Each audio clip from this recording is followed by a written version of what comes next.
Praise the lord. మన ప్రభువు అయిన యేసుక్రీస్తు పరిశుద్ధ నామంలో దేవుని ప్రియులైన మీ అందరికీ వందనాలు తెలియజేస్తూ ఉన్నాను. ఈ సమయమందు మనం అపోస్తలుల కార్యాల గ్రంథం 18వ అధ్యాయాన్ని ధ్యానం చేసుకుందాము. పౌలు గారి రెండవ సువార్త ప్రయాణం కొనసాగుతుంది. అపోస్తలుల కార్యాల గ్రంథం 18వ అధ్యాయం. అటు తర్వాత పౌలు ఏథెన్స్ నుండి బయలుదేరి కొరింథునకు వచ్చి పొంతు వంశీయుడైన అకుల అను ఒక యూదుని అతని భార్య అయిన ప్రిస్కిలను కనుగొని వారి యొద్దకు వెళ్ళెను. యూదులందరూ రోమా విడిచి వెళ్ళవలెనని క్లౌదియ చక్రవర్తి ఆజ్ఞాపించినందున వారు ఇటలీ నుండి క్రొత్తగా వచ్చిన వారు వృత్తికి డేరాలు కుట్టువారు. పౌలు అదే వృత్తి గలవాడు గనుక వారితో కాపురముండెను. వారు కలిసి పని చేయుచుండిరి. అతడు ప్రతి విశ్రాంతి దినమున సమాజ మందిరంలో తర్కించుచు యూదులను గ్రీసు దేశస్థులను ఒప్పించుచుండెను. శీలయు తిమోతియు మాసిదోనియా నుండి వచ్చినప్పుడు పౌలు వాక్యం బోధించుటయందు ఆతురత గలవాడై యేసే క్రీస్తని యూదులకు దృఢముగా సాక్ష్యమిచ్చుచుండెను. వారు ఎదురాడి దూషించినప్పుడు అతడు తన వస్త్రములను దులుపుకొని, మీ నాశనమునకు మీరే ఉత్తరవాదులు, నేను నిర్దోషిని, ఇక మీదట అన్యజనుల యొద్దకు పోవుదునని వారితో చెప్పి అక్కడి నుండి వెళ్ళి దేవుని యందు భయభక్తులు గల తీతియా యాస్తు అను ఒకని ఇంటికి వచ్చెను. అతని ఇల్లు సమాజ మందిరమును ఆనుకుని ఉండెను. ఆ సమాజపు మందిరపు అధికారి అయిన క్రిస్పు తన ఇంటి వారందరితో కూడా ప్రభునందు విశ్వాసముంచెను. మరియు కొరింథీయులలో అనేకులు విని విశ్వసించి బాప్తిసం పొందిరి. రాత్రివేళ దర్శనమందు ప్రభు, నీవు భయపడక మాట్లాడుము, మౌనముగా ఉండకుము, నేను నీకు తోడై ఉన్నాను, నీకు హాని చేయుటకు నీ మీదకి ఎవడునూ రాడు. ఈ పట్టణంలో నాకు బహుజనమున్నదని పౌలుతో చెప్పగా అతడు వారి మధ్య దేవుని వాక్యమును బోధించుచు 1 సంవత్సరము మీద 6 నెలలు అక్కడ నివసించెను. గల్లియోను అకయకు అధిపతిగా ఉన్నప్పుడు యూదులు ఏకీభవించి పౌలు మీదకు లేచి న్యాయపీఠం ఎదుటకు అతన్ని తీసుకుని వచ్చి, వీడు ధర్మశాస్త్రమునకు వ్యతిరేక్తముగా దేవుని ఆరాధించుటకు జనులను ప్రేరేపించుచున్నాడని చెప్పిరి. పౌలు నోరు తెరిచి మాట్లాడబోగా గల్లియోను, యూదులారా, ఇది ఒక అన్యాయము గాని చెడ్డ నేరము గాని అయిన యెడల నేను మీ మాట సహనముగా వినుట న్యాయమే. ఇది ఏదో ఒక ఉపదేశమును పేళ్లును మీ ధర్మశాస్త్రమును గూర్చిన వివాదమైతే మీరే దాన్ని చూచుకొనుడి. ఇలాంటి సంగతులను గూర్చి విమర్శ చేయుటకు నాకు మనస్సు లేదని యూదులతో చెప్పి వారిని న్యాయపీఠం ఎదుటి నుండి తోలివేసెను. అప్పుడు అందరూ సమాజపు మందిరపు అధికారి అయిన సోస్తనేసును పట్టుకొని న్యాయపీఠం ఎదుట కొట్టసాగిరి. అయితే గల్లియోను వీటిలో ఏ సంగతిని గూర్చి లక్ష్యపెట్టలేదు. పౌలు ఇంకను బహుదినములు అక్కడ ఉండిన తర్వాత సహోదరుల యొద్ద సెలవు పుచ్చుకొని తనకు మొక్కుబడి ఉన్నందున కెంక్రేయలో తల వెంట్రుకలు కత్తిరించుకొని ఓడ ఎక్కి సిరియకు బయలుదేరను. ప్రిస్కిల్లా అకుల అనువారు అతనితో కూడా వెళ్ళిరి. వారు ఎఫెసునకు వచ్చినప్పుడు అతడు వారిని అక్కడ విడిచిపెట్టి తాను మాత్రము సమాజ మందిరంలో ప్రవేశించి యూదులలో తర్కించుచుండెను. వారింకను కొంతకాలం ఉండమని అతన్ని వేడుకొనగా అతడు ఒప్పక, దేవుని చిత్తమైతే మీ యొద్దకు తిరిగి వత్తునని చెప్పి వారి యొద్ద సెలవు పుచ్చుకొని ఓడ ఎక్కి ఎఫెసు నుండి బయలుదేరను. తరువాత కైసరే రేవున దిగి యెరూషలేమునకు వెళ్ళి సంఘపు వారిని కుశలం అడిగి అంతియొకయకు వచ్చెను. అక్కడ కొంతకాలం ఉండిన తరువాత బయలుదేరి వరుసగా గలతీయ ప్రాంతములకును ఫ్రుగియ యందును సంచరించుచు శిష్యులను స్థిరపరచెను. అలెగ్జాంద్రు వాడైన అపుల్లో అను ఒక యూదుడు ఎఫెసునకు వచ్చెను. అతడు విద్వాంసుడును లేఖనముల యందు ప్రవీణుడై ఉండెను.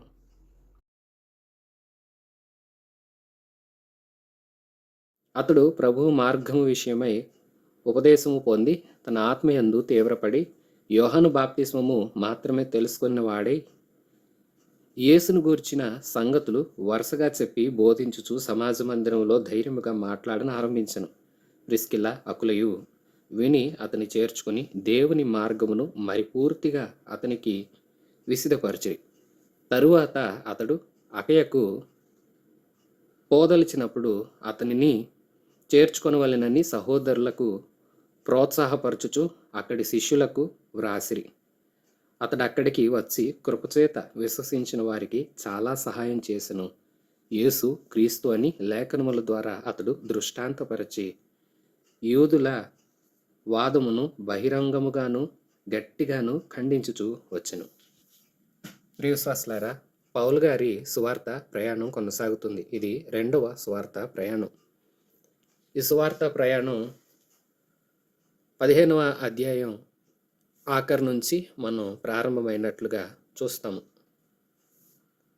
16వ అధ్యాయం 17వ అధ్యాయంలో కూడా ఆయా ప్రాంతాలు సందర్శించారు పౌలు గారు.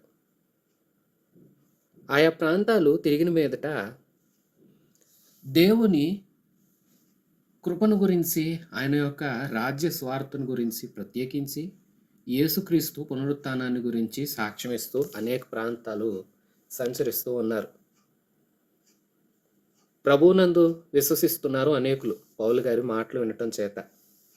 అలాగూ ఏథెన్స్ నుంచి ఇప్పుడు కొరింథీకి వచ్చారు.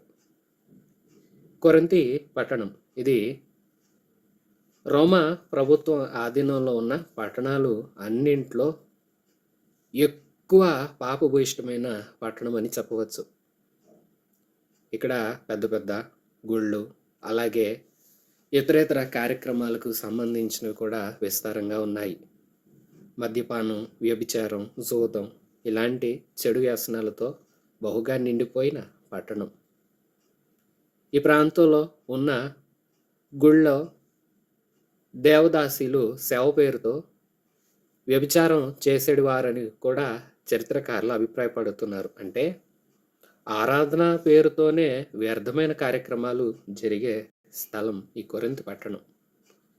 ఆ కొరింథీ పట్టణానికి పౌలు గారు వచ్చినప్పుడు పొంతు వంశీయుడైన అకుల, అతని భార్య అయిన ప్రిస్కిలా అనే దంపతులను కలుసుకున్నాడు. వీరు వృత్తిరీత్యా డేరాలు కుట్టేవారు. వారు రోమ్ సామ్రాజ్యానికి సంబంధించిన రాజధాని అయిన ఇటలీలో ఉండేవారు. అయితే రోమ ప్రభుత్వ అధికారి రాజుగారు క్లౌదియ చక్రవర్తి ఏమా ఆజ్ఞాపించారంటే, యూదులైన వారు రోమ్లో ఉండటానికి వీల్లేదు అని చెప్పడంతో, ఎందుకంటే రోమన్లకు యూదులంటే ఇష్టం లేదు, ఆ కారణం చేత వారి మధ్యలో యూదులు ఉండకూడదని పంపించేశారు. అలా పంపించేసిన సందర్భంలో వీరు ఆ ఇటలీ ప్రాంతం నుంచి ఈ కొరింథు అనే ప్రాంతానికి వచ్చినవారు. అనేకులు ఆ ప్రాంతాన్ని విడిచి వెళ్ళిపోయారు. వారిలో వీరు కొరింథు ప్రాంతానికి వచ్చారు. వారిని పౌలు గారు కలుసుకున్నారు. పౌలు గారిది కూడా అదే వృత్తి, డేరాలు కుట్టుకుంటారు. కుట్టి అమ్ముతూ తన జీవనానికి అవసరమైన సంపాదన ఆయనే సంపాదించుకుంటారు. కష్టపడతారు, దేవుని పరిచర్య కోసం కష్టపడతారు. అలాగే తన పొట్ట పోషణ కోసం ఆయనే కష్టపడతారు. ఎవరి మీద ఆధారపడిపోయి ఎవరికి భారంగా ఉండే అలవాటు పౌలు గారికి ఉండదు. చాలా చక్కగా తన పని ఆయన చేసుకుంటూనే దేవుని పని చేస్తారు పౌలు గారు. అప్పుడు అకిలను, ప్రిస్కిలను కలుసుకున్నారు. వారి ఇంట ఉండటానికి కూడా వారు ఏర్పాట్లు చేశారు. పౌలు గారు కూడా వారి ఇంట ఉంటూ వచ్చారు. కొరింథీలో సమాజ మందిరంలో, అలాగే ఆయా ప్రాంతంలో స్వార్థ ప్రకటిస్తూ ఉన్నారు పౌలు గారు.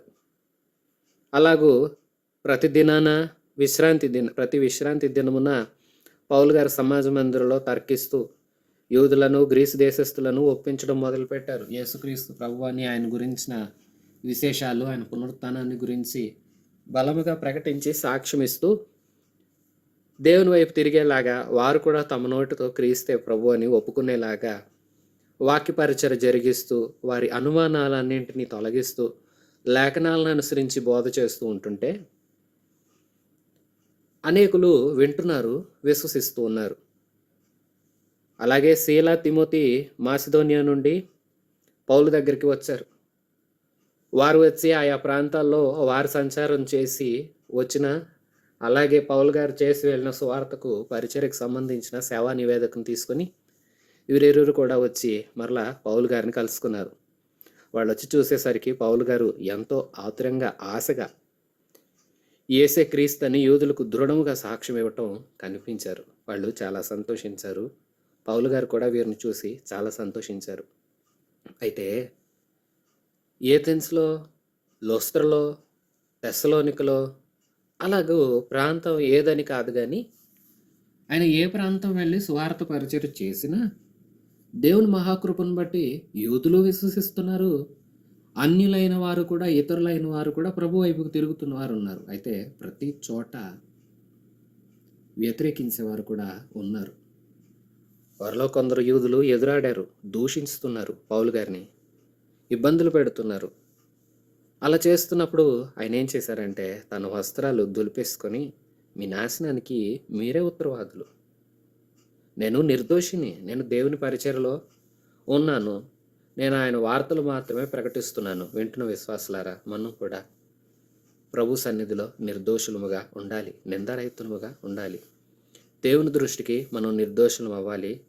కేవలము మనం ఆయన పరిచర్య చేసుకుంటూ ఆయన మాటలను ఇతరులకు తెలియచేస్తూ ముందుకు సాగినప్పుడు మనము నిర్దోషులం అవుతాము. మాటలు వింటారా వినరా అది వారి పరిస్థితి, అది వారికి వదిలేయాలి. మనం దేవుని మాటలు ప్రకటించాలి. వింటే దీవించబడతారు, వినలేదో ఏ దీవెనకు పాత్రులు కాలేరు. ప్రత్యేకించి ఇంకా స్పష్టంగా చెప్పాల్సిన అవసరం ఏముంది? సువార్తను నమ్మిన వారు రక్షణ పొందిన వారు, పరిశుద్ధులుగా జీవించిన వారికి పరలోక రాజ్యం. నమ్మని వారు, పరిశుద్ధతను కాపాడుకొని వారు, అసలు పరిశుద్ధతగా ఉండటానికి ఇష్టపడిన వారు, దేవుని మాటలు తృణీకరించిన వారు శిక్ష అంటే నరకం. వారు నరకానికి పాత్రలు అవుతారు. వారి నాశనానికి వారే బాధ్యులు, వారే ఉత్తరవాదులు అవుతారు. దాని విషయమై మనము గాబరా పడవలసిన అవసరం ఉండదు. మనం ఒకటి చేయాలి, అదేమనంటే నిర్దోషంగా దేవుని పని చేయాలి. దేవుని పని విషయంలో ఏ లోపం మనం చూపించకుండా మంచి మనస్సాక్షితో మన ప్రభు అయిన యేసుక్రీస్తుని గురించి సాక్ష్యమిస్తూ, ఉన్నతమైన మన దేవుడు గొప్ప దేవుడు గనక, ఆయన సర్వశక్తివంతుడు గనక, ఆయన ఎంతైనా నమ్ముకొనదగిన సహాయకుడు గనక, ఆయనే సర్వ సృష్టికి ఆది సంభూతుడు, గొప్ప దేవుడు, సృష్టికర్త అయినప్పటికీ మనిషి పాపం నుంచి మనిషిని విడిపించాలని మహిమను విడిచి దేవుడే దిగివచ్చి మనందరి కోసం శ్రమను అనుభవించి మరణించి తిరిగి లేచారు కదా. తిరిగి లేచి ఆజ్ఞాపించి వెళ్ళారు కదా, నేను మళ్ళా వస్తాను, మిమ్మల్ని తీసుకుని వెళ్తాను, మీరు ఈలోపు స్వార్థ ప్రకటించండి, నమ్మిన వారు రక్షించబడతారు, నమ్మని వారికి శిక్ష అని తెలియచేశారు కదా. ఆ మాటలను మనం హృదయంలో పెట్టుకొని ఆ మాటలను అనుసరించి మనం నడుస్తూ ఇతరులను కూడా ఆ మాటలను అనుసరించి నడవాలని తెలియచేయాలి. ఇదే మన బాధ్యత. ఇందులో మనం నిర్దోషులంగా ఉండాలి. అంటే చెప్పకపోతే దోషులం అవుతాము, చెప్పాలి. మరో మాట ప్రియ విశ్వాసులారా, చెప్పడం అంటే మనం పాటించకుండా చెప్తే ఎవరు వినరు. మనం పాటించాలి. మనం క్రీస్తు ప్రేమను క్రియల్లో కనపరచాలి. క్రీస్తు యొక్క లక్షణాలు మన ద్వారా ఇతరులకు ప్రత్యక్షమైనప్పుడే మనం మాట్లాడే ఏ మాటకైనా ఎదుటివారు విలువనిస్తారు. అందుకే పౌలు గారు విశ్రాంతి దినాల్లో సమాజ మందిరానికి వెళ్ళి తర్కించి అనేక విషయాలు వారికి తెలియచేసి వస్తుంటే అనేకులు విశ్వసిస్తున్నారు, కొందరంట ఎదురాడారంట, దూషిస్తున్నారట. అటు వారిని చూసి, ఇదిగో ఇక మీ నాశనానికి మీరే ఉత్తరవాదులు, నాకేముంది, నేనైతే నిర్దోషిని, నేను ప్రభు పని చేయడానికి వచ్చా, అదే చేస్తున్నా, అట్లాగానే ఎవరినన్నా దోచుకున్నానా, ఎవరిదన్నా తీసుకుని దాచుకున్నానా అంటే లేదు.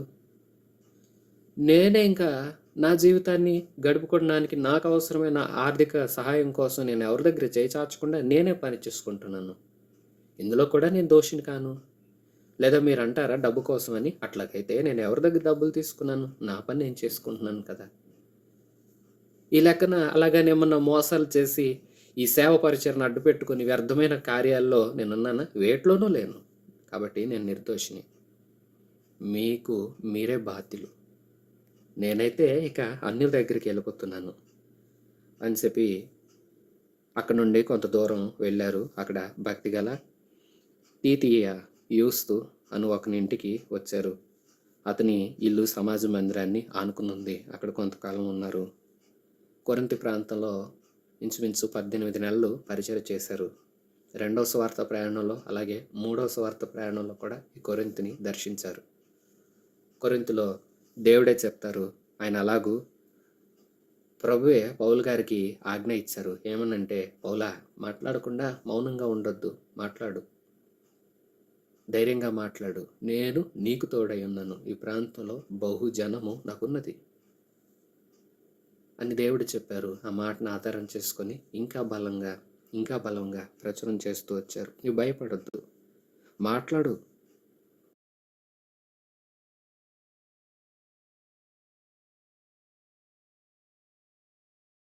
చెప్పడం అంటే మనం పాటించకుండా చెప్తే ఎవరు వినరు. మనం పాటించాలి. మనం క్రీస్తు ప్రేమను క్రియల్లో కనపరచాలి. క్రీస్తు యొక్క లక్షణాలు మన ద్వారా ఇతరులకు ప్రత్యక్షమైనప్పుడే మనం మాట్లాడే ఏ మాటకైనా ఎదుటివారు విలువనిస్తారు. అందుకే పౌలు గారు విశ్రాంతి దినాల్లో సమాజ మందిరానికి వెళ్ళి తర్కించి అనేక విషయాలు వారికి తెలియచేసి వస్తుంటే అనేకులు విశ్వసిస్తున్నారు. కొందరంట ఎదురాడారంట, దూషిస్తున్నారట. అటు వారిని చూసి, ఇదిగో ఇక మీ నాశనానికి మీరే ఉత్తరవాదులు, నాకేముంది, నేనైతే నిర్దోషిని, నేను ప్రభు పని చేయడానికి వచ్చా, అదే చేస్తున్నా. అట్లాగానే ఎవరినైనా దోచుకున్నానా, ఎవరిదైనా తీసుకుని దాచుకున్నానా అంటే లేదు. నేనే ఇంకా నా జీవితాన్ని గడుపుకోవడానికి నాకు అవసరమైన ఆర్థిక సహాయం కోసం నేను ఎవరి దగ్గర చేయి చాచకుండా నేనే పని చేసుకుంటున్నాను. ఇందులో కూడా నేను దోషిని కాను.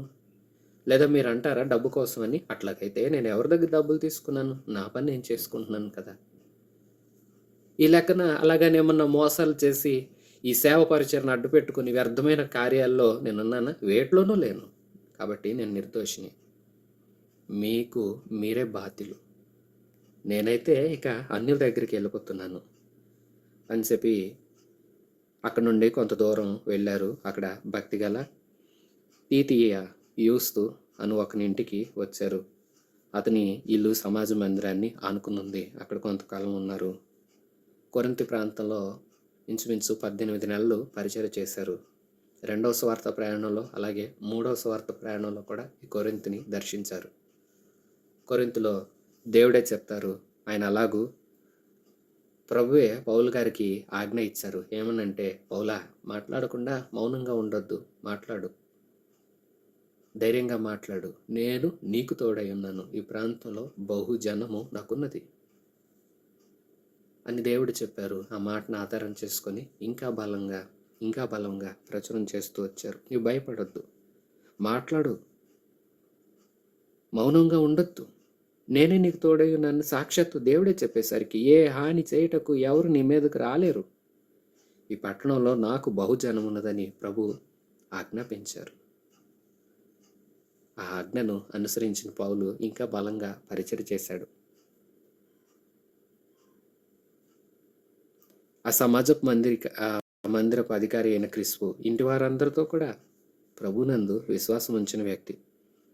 అంతేకాదు కొరింథీలో అనేకులు విని విశ్వసించి బాప్తిస్మం పొందారు. పౌలు గారు చెప్తున్న మాటలు కొందరేమో ఎదురాడి దూషించి తిరస్కరిస్తే, కొందరేమో చాలా ఆనందంగా సంతోషంగా ఆ మాటల్ని స్వీకరించి విని విశ్వసించి బాప్తిస్మం పొందారు.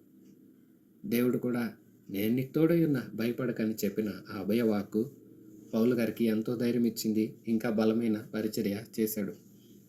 కొరింథీ ప్రాంతంలో ఉండగా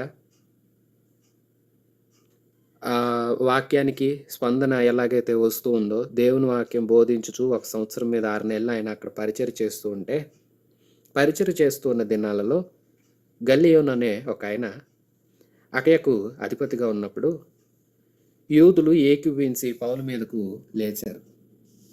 వీరందరూ లేచి ఆ గల్లియోను అనే న్యాయాధిపతి దగ్గరికి తీసుకుని వెళ్ళి న్యాయపీఠం ఎదుట పౌలు గారిని హాజరుపరిచారు. అయ్యా, వీడు ధర్మశాస్త్రానికి వ్యతిరేకంగా మాట్లాడుతున్నాడు, ధర్మశాస్త్రాన్ని కొట్టివేస్తున్నాడు, వ్యర్థమైన మాటలు చెప్తున్నాడు అంటూ నేరాలు మోపారు. నేరాలు మోపి న్యాయపీఠం ఎదుట నిలబెట్టారు. ధర్మశాస్త్రానికి వ్యతిరేకంగా దేవుణ్ణి ఆరాధించుటకు జనులను ప్రేరేపిస్తున్నాడు అని నేరం మోపారు. అప్పుడు గల్లియోను పౌలు గారు నోరు తెరిచి మాట్లాడాలి అనుకునేలోపే ఆ న్యాయాధిపతి మాట్లాడాడు. ఏమనంటే, ఇది ఏదైనా చెడ్డ నేరమో శాంతి భద్రతలకు సంబంధించిన విషయం అయితే నేను పట్టించుకునేవాడిని.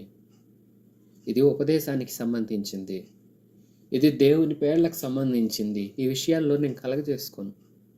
ప్రభుత్వ విధానాలు ఇలాగే ఉండాలి. యాజకీయము రాజకీయము కలిసిపోకూడదు. ప్రభుత్వపు పనులు చేయాలి. అంతేకాదు అతడు ఒక మాట చెప్పకనే చెప్తున్నాడు. ఏమనంటే, కొరింథీలో దేవుణ్ణి ప్రకటిస్తే తప్పేంటి? మీరెందుకు అతన్ని ఇలాగూ చేస్తూ ఉన్నారు అంటూ ఆ విషయంలో నేను దేన్ని పట్టించుకోను, నాకు అసలు మనసు లేదు అనగానే వారి వ్యాజ్యము చెల్లలేదు.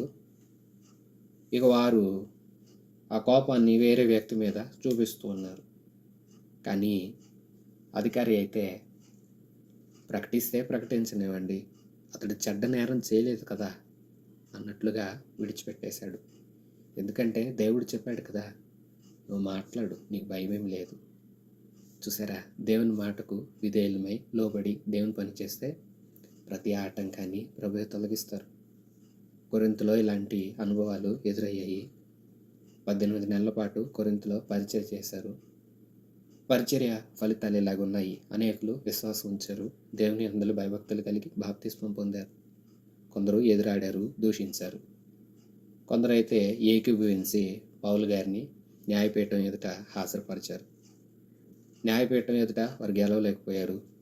దూషించిన నాడు కూడా పౌలు ప్రతిదోషం చేయలేదు, కానీ తన వస్త్రాలను దులుపుకొని నేను వెళ్ళిపోతున్నా, అన్యులకు చెప్తాను స్వార్థ, మిమ్మల్ని నేను విడిచిపెట్టేస్తున్నా, మీ నాశనానికి మీరే బాధ్యులు.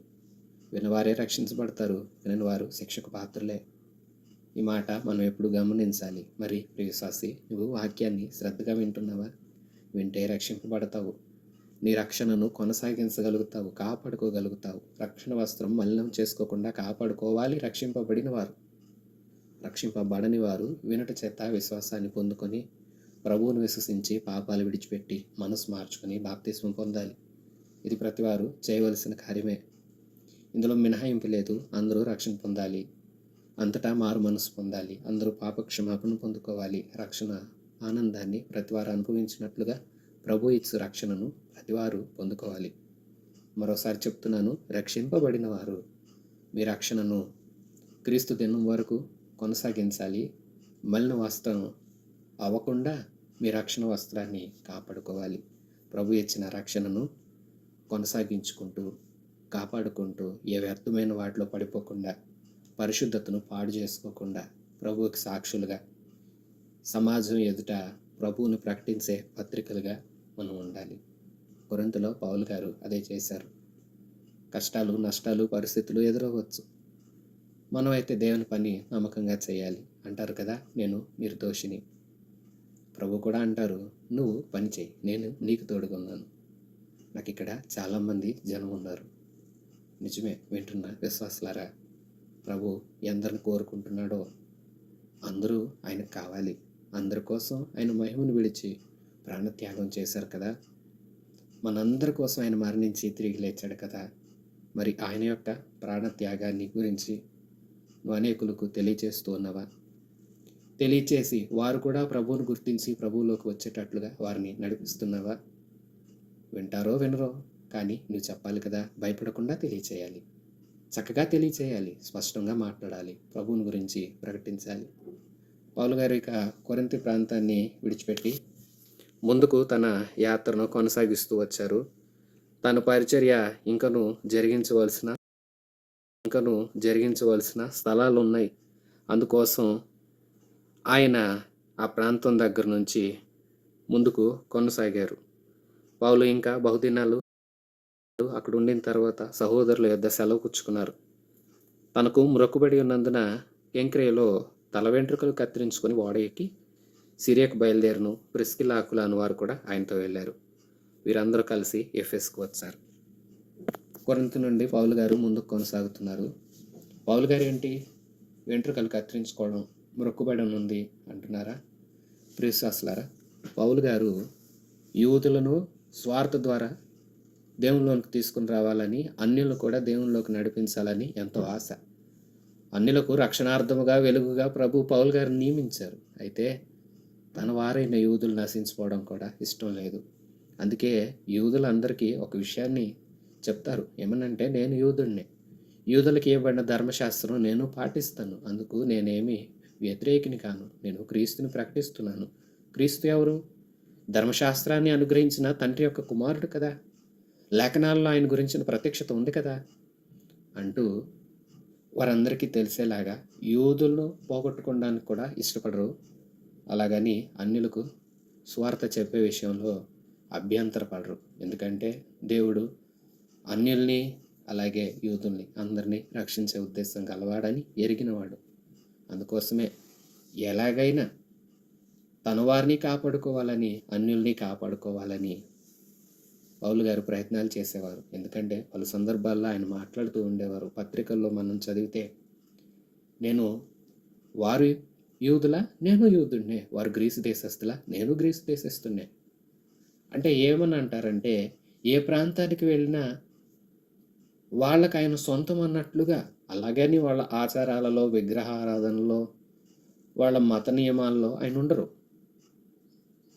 అలాగని క్రీస్తు ప్రేమను కనపరచకుండా వారికి దూరంగా అంటి ముట్టనట్టు కూడా ఉండరు. ప్రియవిశ్వాసులారా, సమయోచితంగా వ్యవహరించాలి. అంటే దేవుడు ఏవైతే నిషిద్ధమన్నాడో వాటి జోలికి మనం వెళ్ళం. అలాగని మనుషుల్ని కూడా మనం పోగొట్టుకోకూడదు. మనుషులను పోగొట్టుకోకూడదని వారి ఆచారాల్లో వేలు పెట్టకూడదు. అందుకే జ్ఞానం కలిగి ప్రవర్తించాలి. తగు జ్ఞానం ప్రభు దయచేయాలి. పౌలు గారు ఎల్లవేళలా సమయోచితంగా ప్రవర్తించేవారు. ఎందుకంటే తన వారిని యూదుల్ని కాపాడుకోవాలని, ప్రభులోకి తీసుకురావాలని, వారు నశించిపోవడం ఇష్టం లేదు. ప్రభులోకి తీసుకురావాలని ఆశ. అలాగే అన్యులను కూడా ప్రభు దగ్గరికి నడిపించాలని ఆశపడేవారు. అందుకే సమయోచితంగా వ్యవహరించేవారు. ఈయన యూదుడు. యూదులకు ధర్మశాస్త్రపు నియమాలు వర్తిస్తాయి. వారు వాటిని కూడా పాటిస్తారు. క్రీస్తుని విశ్వసించాలి. క్రీస్తుని విశ్వసించకుండా ధర్మశాస్త్రాన్ని మాత్రం పాటిస్తే రక్షణ లేదు. అలాగని క్రీస్తుని నమ్మామని ధర్మశాస్త్రం లేదు, ఏమీ లేదు అనటానికి కూడా వీలు లేదు. ఎందుకంటే ధర్మశాస్త్రంలో ఇవ్వబడినవి ఒక మనిషి దేవునికి ఇష్టడిగా బ్రతకడానికి అవసరమైన నియమాలు ధర్మశాస్త్రమందు గ్రంథస్థం చేయబడ్డాయి. కాబట్టి సమయానికి తగినట్లుగా, అలాగే దేవుడు ఏం చెప్తున్నాడు, మనం దేవునికి దూరస్తులం కాకుండా, అలాగని దేవుని దగ్గరకు మనుషులు రావడానికి కూడా మనం ఆటంకంగా నిలకూడదు. అన్ని విషయాల్లో దేవుని ఆత్మ సహాయాన్ని బట్టి నడిపించబడాలి. ఈ విషయాన్ని గుర్తించండి. మరలా చెప్తున్నాను, దేవుని ఆత్మ సహాయాన్ని వేడుకోండి. ఆయన ఏ సమయమందు ఎలాగూ ప్రవర్తించాలో, ఎలాగూ నడవాలో ఆయన స్పష్టంగా బోధిస్తారు. వివేకాన్ని అనుగ్రహిస్తారు. వివేకం లేకపోతే అయితే మనం దేవునికి దూరం అయిపోతాం. ఎందుకంటే ఇతరుల కోసం. లేదంటారా, దేవునికి దగ్గర అయిపోతున్నాము అని చెప్పుకుంటూ తెలియకుండానే మనుషులకు దూరం అయిపోతాము. మనము మనుషుల దయందు వర్ధిల్లాలి, మనుషులు దేవుని దగ్గరకు తీసుకుని రావాలి. దేవుని దయందును వర్ధిల్లాలి, దేవుని దృష్టిలో ఇష్టంగా ఉండాలి, మనుషులు ఎదుట దేవునికి సాక్షులంగా ఉండాలి. అందుకోసమే సమయోచితమైన సహాయం కోసం ప్రభువుని అడగాలి. మరోసారి చెప్తున్నాను, మనుషులను దేవుని దగ్గరకు తీసుకురావాలి అనే ఉద్దేశంతో దేవునికి నచ్చనివేవి చేయకూడదు అనే విషయాన్ని ఎప్పుడు మర్చిపోవద్దు. అంటే దేవుణ్ణి తీసుకురావాలి, దేవుని దగ్గరకు అన్యులను తీసుకుని రావాలని అన్యుల యొక్క వ్యర్థమైన వాటిలో మనం ఉండటానికి కూడా వీల్లేదు. అందుకోసం జాగ్రత్తగా సమయానికి తగినట్లుగా ప్రవర్తించే వారంగా మనం ఉండాలి. వారు ఎఫెస్కు వచ్చారు. ఎఫెస్లో పౌలు గారు పరిచయం చేశారు. అక్కడ కూడా కొంతకాలం ఉన్నారు. ఉండి కొంచెం పరిచయం చేశారు. చాలా తక్కువ సమయమే ఉన్నారు. అయితే వారు ఇంకా కొంతకాలం ఉండమని అడిగారు. కానీ ఆయన ఒప్పుకోలేదు. మరలా చెప్తారు, ప్రభు చిత్తమైతే మీ దగ్గరకు మరలా వస్తానని వారి దగ్గర సెలవు పుచ్చుకొని వాడ ఎక్కి ఎఫెస్ నుండి బయలుదేరి కైసరియా రేవున దిగి యెరూషలేము సంఘాన్ని దగ్గరికి వెళ్ళి సంఘస్థులను, పెద్దలైన వారిని అందరినీ ఒకసారి కలుసుకొని వారి కుశలం అడిగి చివరకు ఆయన ఏ అంత్యోకు నుండి మొదటి యాత్ర ప్రారంభించారో ఆ అంత్యోకు వెళ్ళారు. మరలా అదే అంత్యోకు నుండి రెండో యాత్ర ప్రారంభించారు. యాత్ర పూర్తయిన తర్వాత మరలా అంత్యోకు వచ్చారు. మరలా అంత్యోకు నుండి కొంతకాలం ఉండి మూడోసారి స్వార్థ ప్రయాణం కోసం బయలుదేరుతున్నారు. 22వ వచనంతో రెండవ స్వార్థ ప్రయాణం ముగిసింది. అపోస్తుల కార్యాల గ్రంథం 18వ అధ్యాయం 22వ వచనంతో రెండవ స్వార్థ ప్రయాణం ముగిసింది. ఎన్నో ప్రాంతాల గుండా వెళ్ళారు. ఎన్నో అనుభవాలు. అన్ని చోట్ల సన్మానాలేనా అంటే కాదు. విశ్వసిస్తున్నవారు వింటున్నారు, దేవుని దగ్గరకు వస్తున్నారు. విశ్వసింపని వారు, యూదులైన వారు, మత్సరంతో నిండుకున్న మనుషులు, రకరకాల కష్టాలు గురి చేస్తూ వచ్చారు. ఎన్నో రకాల ఇబ్బందులను పెట్టారు. ఏమైనా ప్రభువు నుండి, ఆయన ప్రేమ నుండి నన్నేది దూరం చేయలేదు, ప్రభు పని చేయకుండా నన్నేది ఆపలేదు అనే మంచి ధైర్యంతో, దైవ సహాయంతో పౌలు గారు తన ప్రయాణాలను కొనసాగించారు. ఘనమైన పరిచర్య చేశారు. అంత్యొకకు వచ్చారు. మరలా మూడోసారి ఆయన వెళుతున్నారు. 23వ వచనం నుంచి మనం చూస్తాము. అక్కడ కొంతకాలం ఉన్నారు. తర్వాత బయలుదేరి వరుసగా గలతీయ ప్రాంతాలకు, ఫ్రుగియా ప్రాంతాలకు సంచరిస్తూ శిష్యులందరినీ స్థిరపరుస్తున్నారు. విశ్వసించిన వారందరినేమో ఇంకనూ ప్రభువులో స్థిరపరుస్తారు. దేవుణ్ణి ఎరగని వారికేమో ప్రభువుని పరిచయం చేస్తారు. ఇలాగూ కొనసాగుతూ ఉంది. ఇక్కడ నుండి అపోల్లో పరిచయం అవుతారు మనకి. అలెగ్జాంద్రియా వాడైన అపోల్లో అనే ఒక యూదుడు ఎఫెస్కి వచ్చారు. ఇతడు విద్వాంసుడు, లేఖనములందు ప్రవీణత గలవాడై ఉన్నాడు. అతడు ప్రభు మార్గం విషయమై ఉపదేశం పొంది తన ఆత్మయందు తీవ్రపడి యోహాను బాప్తిస్మం గురించి, అలాగే లేఖనాల్లో గురించిన యేసును గురించి కొన్ని సంగతులు తెలుసు. పాత నిబంధన లేఖన భాగాలంతా బాగా తెలుసు. వాటిలో ఏవైతే యేసుక్రీస్తు ప్రభువుని గురించి చెప్పబడ్డాయో అలాంటి విషయాలన్నీ తెలుసు. కాబట్టి లేఖనాలు ఎరిగినవాడు గనుక, విద్వాంసుడు గనుక, చక్కటి ప్రావీణ్యం ఉన్నవాడు గనుక ధైర్యంగా బోధిస్తూ మాట్లాడుతూ ఉన్నాడు. అయితే ఎంత గొప్ప వక్త అయినా సరే క్రీస్తు యొక్క ప్రత్యక్షతను సంపూర్ణంగా ఎరగకుండా ఉంటే ఎంత జ్ఞానం ఉన్నా ఏం లాభం? ఆయనకు లేఖనాల మీద చక్కటి పట్టు ఉంది, మంచి అవగాహన ఉంది. అయితే దేవుని యొక్క మార్గం, క్రీస్తుని గురించి, దేవుడు తండ్రి వద్దకు నియమించిన క్రీస్తు అనే మార్గాన్ని గురించిన సంపూర్ణ ప్రత్యక్షత లేదు. అయితే ఎంత జ్ఞానం గలవాడిని, దేవుడి కోసం నిలబడుతున్న వాడిని దేవుడు ఊరుకుంటారా, విడిచిపెట్టేస్తారంటే కాదు కదా. అందుకే దేవుడు వారికి, ఆయనకు అకులను, ప్రిస్కిలను పరిచయం చేశారు.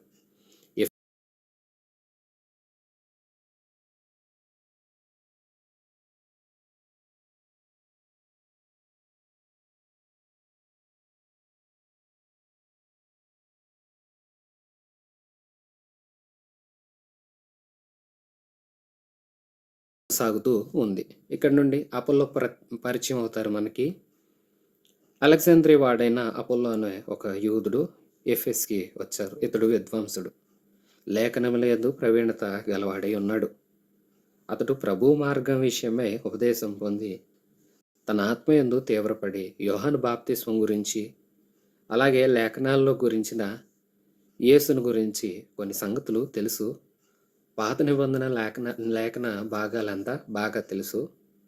వాటిలో ఏవైతే యేసుక్రీస్తు ప్రభువుని గురించి చెప్పబడ్డాయో అలాంటి విషయాలన్నీ తెలుసు. కాబట్టి లేఖనాలు ఎరిగినవాడు గనుక, విద్వాంసుడు గనుక, చక్కటి ప్రావీణ్యం ఉన్నవాడు గనుక ధైర్యంగా బోధిస్తూ మాట్లాడుతూ ఉన్నాడు. అయితే ఎంత గొప్ప వక్త అయినా సరే క్రీస్తు యొక్క ప్రత్యక్షతను సంపూర్ణంగా ఎరగకుండా ఉంటే ఎంత జ్ఞానం ఉన్నా ఏం లాభం? ఆయనకు లేఖనాల మీద చక్కటి పట్టు ఉంది, మంచి అవగాహన ఉంది. అయితే దేవుని యొక్క మార్గం, క్రీస్తుని గురించి, దేవుడు తండ్రి వద్దకు నియమించిన క్రీస్తు అనే మార్గాన్ని గురించిన సంపూర్ణ ప్రత్యక్షత లేదు. అయితే ఎంత జ్ఞానం గలవాడిని, దేవుడి కోసం నిలబడుతున్న వాడిని దేవుడు ఊరుకుంటారా, విడిచిపెట్టేస్తారంటే కాదు కదా. అందుకే దేవుడు వారికి, ఆయనకు అకులను, ప్రిస్కిలను పరిచయం చేశారు. ఎఫెస్లో సమాజ మందిరంలో ఆయన మాట్లాడుతున్నాడు. అపోల్లో మాట్లాడుతూ ఉన్నప్పుడు అకుల, ప్రిస్కిలా విన్నారు. అతన్ని అతని దగ్గరకు చేరతీశారు. దేవుని మార్గాన్ని పూర్తిగా అతనికి విశదపరిచారు. లేఖనాలు అన్నీ తెలిసిన ఈయనకి ఆ లేఖనాల్లో ఏ ప్రభువుని గురించి చెప్పబడిందో ఆ ప్రభు అయిన క్రీస్తు వచ్చి ఎలాంటి త్యాగం చేశారో, ఎలాంటి యాగం చేశారో, ఆయన నామమందు విశ్వాసం ఉంచితే ఎలాంటి రక్షణ పొందుతామో, ఎలా పాపాలు విడిచిపెట్టాలో అకుల, ప్రిస్కిల పౌలు ద్వారా బోధింపబడిన వారు కనుక ఆ మాటలను అపోల్లోకు కూడా తెలియచేశారు. ఎప్పుడైతే అతడు పూర్తిగా తెలుసుకున్నాడో, ఇప్పుడు దాకా లేఖనాల ప్రత్యక్షత ఉంది, ఇప్పుడు ప్రభు మార్గం అంటే క్రైస్తవాన్ని గురించి, క్రీస్తును అనుసరించే విధానాన్ని గురించి చాలా స్పష్టంగా అకుల, ప్రిస్కిల ద్వారా అతడు విన్నాడు, తెలుసుకున్నాడు.